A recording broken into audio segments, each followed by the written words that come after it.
Първите ми гости тази вечер са пример за съюз между силата и красотата. Аплодисменти за Юлияна Дончева и Станислав Нетков Стъки.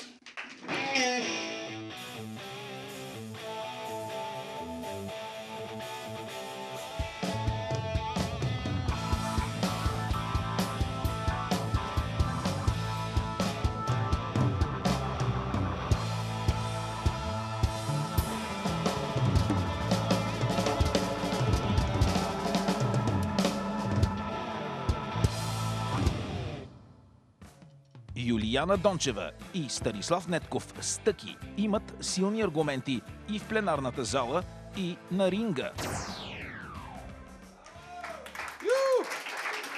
Здравейте! Здравейте! Добре дошли в тази лудница, наречена Ден си приятели. Извинявайте, че съм малко... Много ми беше алтернативно днес и служих тази шапка. Но ти стои страхотно. Благодаря ти. Кой е глава на вашето семейство? Макар че мисля по-добре да не Юлияна, защото не е по-хубаво. Тя е главата, аз съм тялото. Еха, супер. Стъки, дразнат ли другите мъже тия, които се обръщат след нея, когато минава по улицата? Не, това е комплимент за мен, че имам, че съм се взел не само красива половинка, те не се обръщат само заради нейната красота. За това, че е популярна, предполагам. А тя е популярна с много качества също. Популярна е с своя ум най-вече. Така е. Супер. Били ли се мъже за тебе? За тебе? За тебе? За тебе, да. Чачи, ти мога да скинеш от тия чела. За мен е малко ковски. За тебе не се бият. Няма ли се бият за тебе? С мене се бият, но за мен не се бият. Иляна, кажи сега. Не. Не. А това, че гледаш неговите мачове с затворени очи, означава ли, че предпочиташ той някакси да не се бие, ако може? Или просто... До сега, така доскоро бях много за спорта и независимо от това, че доста състезания ги гледам само на запис, макар че съм в залата, напоследък нещо не съм много голям фен. Откакто ме набиха последния матч, вече не иска да ме пуска. Това е спорт все пак. Да. Даже момичета в гримьорната отдели повече време за мене, отколкото за нея. Да не би да имаш бушон? Не, бушон не. Не се вижда, не. Последният матч беше доста скоро и все още имам някакви повърхностни наранявания. Мале. Я да кажи сега, имаме снимки на стената. Да. Това е от Япония на 2008 година. Щом веж байрака, значи нещо хубаво се случило за нашата държава. Победих насред Токио, както се казва. Насред Токио победих японски състезател. Това откъде е? Това е в Макао. Макао? Макао, да. И то съвсем скоро, от ноември месец. Кой е този състезател? Това е един от така най-опасните бойци в ММА. Тиаго Силва се казва, бразилец. И какво му казваш ти сега? Кажеш, ама сега ще смачкам главата. Не, ние не си говорим. Това е повече за предмедиите. Да, това са тия снимки, които това са снимките, чрез които организаторите се опитват да... Това е от мача вече, да. Това е от мача. Да. А виж как пръстите отдолу много странно, не са като с ръкавици. Значи ръкавичките са доста по-малки от боксовите и пръстите са ти открити, за да можеш да правиш захвати с тях. Все пак тук в ММА и борбата е от един от основните спортове. Тази снимка откъде ти е? Тази снимка е от Лондон. Това е в Лондон. Това е последният ми матч, да. Сериозно? Тук сме с моя голям приятел от детските години, Калян. За мен е Калян, той винаги ще се стане Калян. Махлянов, но това също е в Токио. Аз трябва да ви кажа, че наистина бях много горд. Много горд се почувствах, че съм българин, защото с Калян... Той там е супер популярен. Тук след моя матч отидохме на вечеря, той ни заведе в един ресторант и трябва да ви кажа, че само откато слязохме до колата, от колата до ресторанта за някакви 4-5 метра, се събра тълпа от японски фенове, които наистина него го благотворят там. Да, той е супер популярен. Чува съм, че...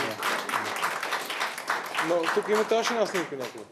Тук изглеждам като малкия му син. Пък той е 2 години по-малко от мен. Той колко голям той човек?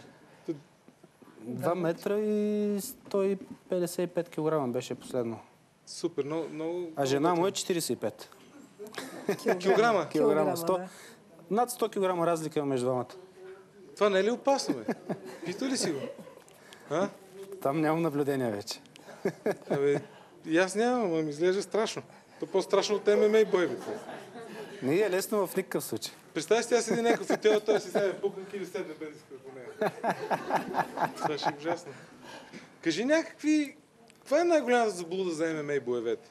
Защото те вече са доста популярни в България, пълнат зали и така нататък. Заблудата има само в България. Каква е тя? И тя е, че ММА бойците са мутри и с престъпно минало или настояще. Трябва да ви кажа, че този спорт в момента е най-бързо развиващия се в света и събира над 15 000 на всяко едно състезание, което организира. Това само в залата. Това говоря за федерация UFC, която аз се състезавам в нея. И милиони пред малкия екран, пред компютрите. Само като им знам цените на едно излъчване, нали, в държавите нормалните. Един билет за залата започва от минимум 50 евро, $50 и стига до $1000-1200 на първите редове. И трябва да ви кажа, че наистина това е един от ММА бойците са един от най-уважаваните спортисти в света на спорта. Така е, да. У вас има ли правила при салата, ракията, сложени като се прибереш, чехлите да те чакат за топ? Ракия няма кой да пие все още. Няма такива. За какво си говорите повече? За политика, за ММА, за зависи битови в кой неща? период се намираме. Ако сме в период на подготовка, тогава се говори единствено само за спорт, здравословно хранене, да не специално да се ограничава като хранене, защото точно тогава му идва най-големия апетит, когато трябва да смъква килограми. И аз трябва да прилагам някакви такива специални заходи пред хладилника и така нататък, но той просто осверепява в такъв момент. Иска постоянно да яде, особено за последния матч беше нещо страшно. Сега в последно време си говорим предимно за политика. Последно време вече за политика, да. Я кажи, тя ли те вкара в политиката? Знам, че сте активни и двамата политически. Аз винаги от доста така ранна възраст се интересувам активно от политиката, да. Аз не смятам, че за да можеш да решаваш някои проблеми, трябва да бъдеш обязателно депутат. Но за съжаление в момента на нашата политиката в страната, политическата ситуация е малко прилича на вашето предаване. Всеки прави каквото си пожелае, а много малко хора разбират какво се случва в момента. И... Много готино определение. Мен лично ми харесва. Да. Защото това беше целта на нашето предаване. Да. За съжаление, обаче в политиката това е опасно. Много опасно, защото виждаме този хаос, който може би до някъде изкуствено създаден в последните... в целия преход 23 годишен. Контролирана демокрация по-скоро бих казал. Защото ни се подари една демокрация, която всъщност определен кръг от хора контролират. И ние си мислим, че сме свободни. Мислим си, че можем да бъдем активни в разрешаването на проблемите, а всъщност те самите се създават тия проблеми от определени хора. Така е. Тук ми каза, че трябва някакво кафе да гледаме. Така ли? Аз вече като щатна гледачка. Имам кафе на бюрото. Какво да правя с това кафе на бюрото? Ами сигурно има гледач тук някъде наблизо. Аз на тебе трябва да ти го дам, май. Така ли? Можеш ли да ми гледаш на кафе? Ще се опитам аз, обаче...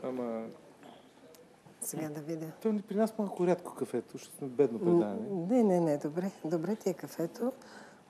Много... При тебе само котки и китари. Какво котки и китари?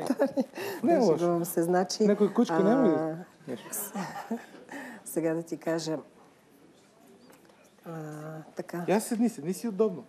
Аз и да гледам... Държиш ли пред всички да ти казвам Да, казвай, бе, това е Добре, имаш най-интересно. тайни тук от останалите. Никакви тайни, абсолютно. Добре. Никой добре. няма да разбере какво се Няма казва. какви тайни, бе, човек. Имаш още утре вечер една много хубава среща Така? с дама. Много... Да.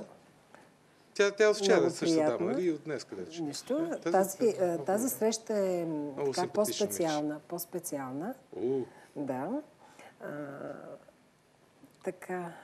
Значи, през близките месец и половина основно имаш работа, концентриран си и така нататък. Това, което обаче ти се случва в март-април, това се пада около май месец. Май месец много важно ми случи нещо. Май защото ми писа. май месец имаш някаква много така интересна нещо, промяна. Да, интересна промяна. И между другото, ще бъдеш извън страната, ще бъдеш с една много хубава компания, някъде ще отидеш. Всичко това в тази чаша ли вътре? Да. Ето тук.